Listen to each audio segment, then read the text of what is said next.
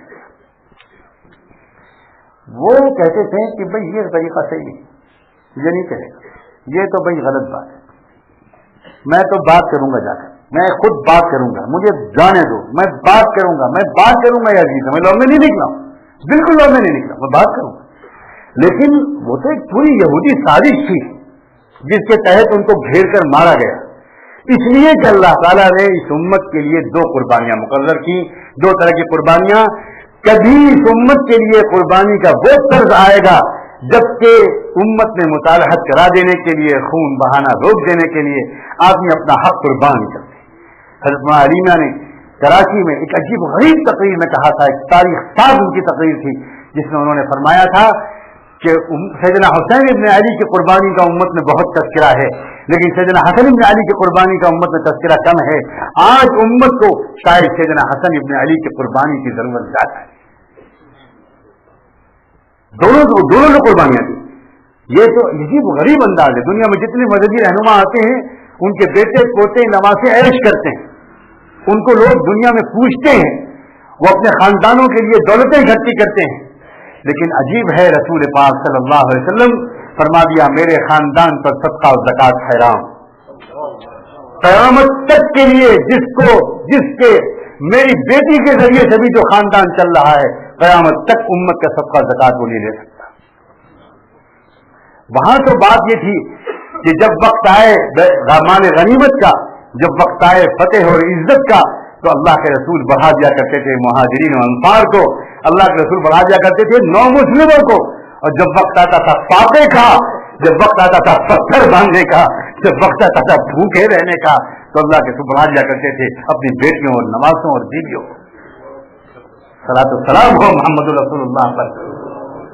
مال غنیمت لے جاؤ، تم سب عزت لے جاؤ، تمغے لے جاؤ، عہدے لے جاؤ، میرے گھر والے تو بھوکے رہیں گے۔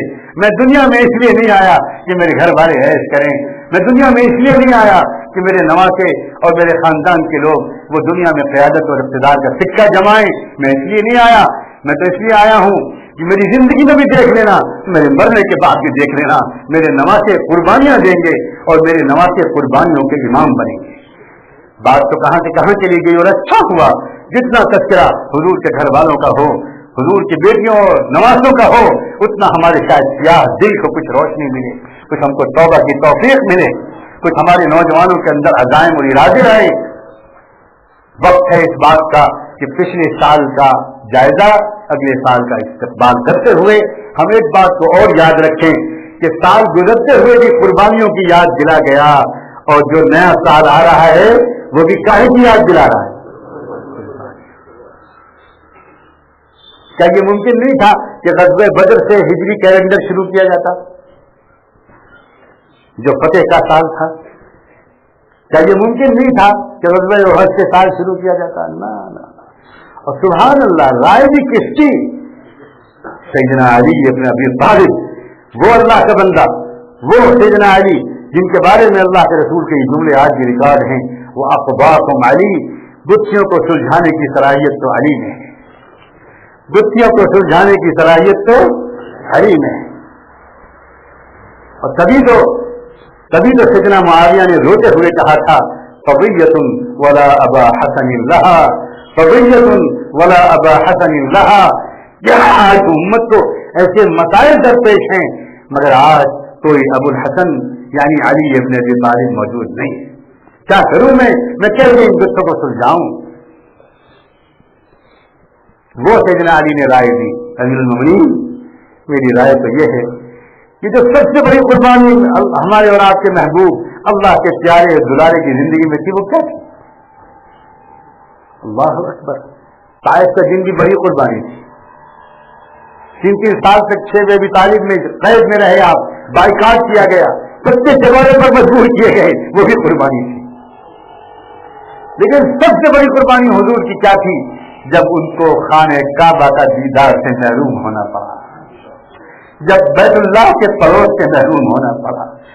حضور جو واقعات صحیح سند کے ساتھ ہجرت کے لکھے ہیں سیرت کی کتابوں میں، اس میں لکھا ہے کہ آپ جب نکلے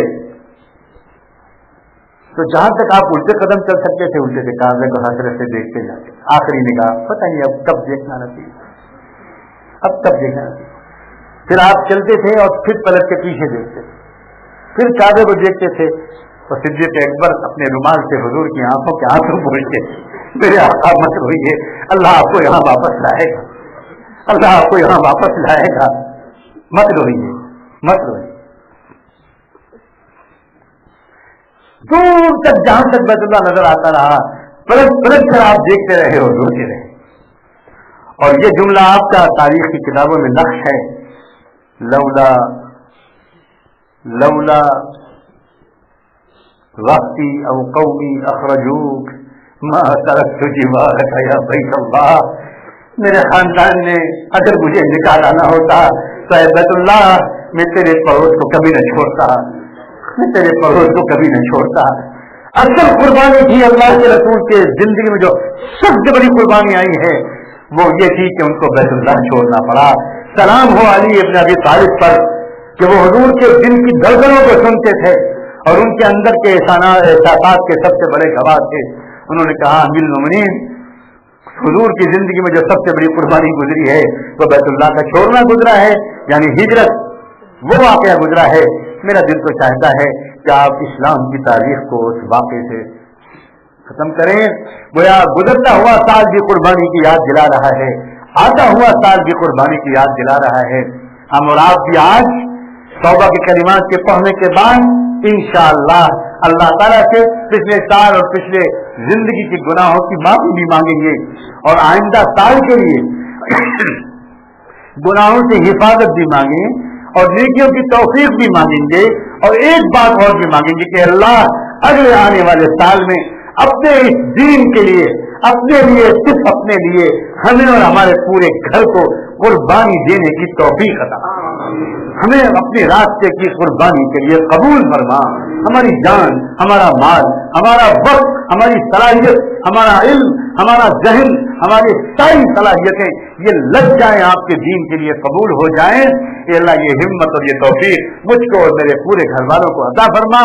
جو جتنی زیادہ صدق دل سے انشاءاللہ آج کے دن اور کل کا سورج غروب ہونے سے پہلے یعنی سال کے اختتام سے پہلے یہ دعائیں مانگ لے گا، کیا پتا اگلا سال ہماری زندگی میں گناہوں کی حفاظت لے کر آئے، نیکیوں کی توفیق لے کر آئے اور دین کے لیے مقبول قربانیاں پیش کرنے کی توفیق لے کر آئے. اللہ تبارک و تعالی ہم سب کو اس دعا کا اہتمام اور سچی توبہ نصیب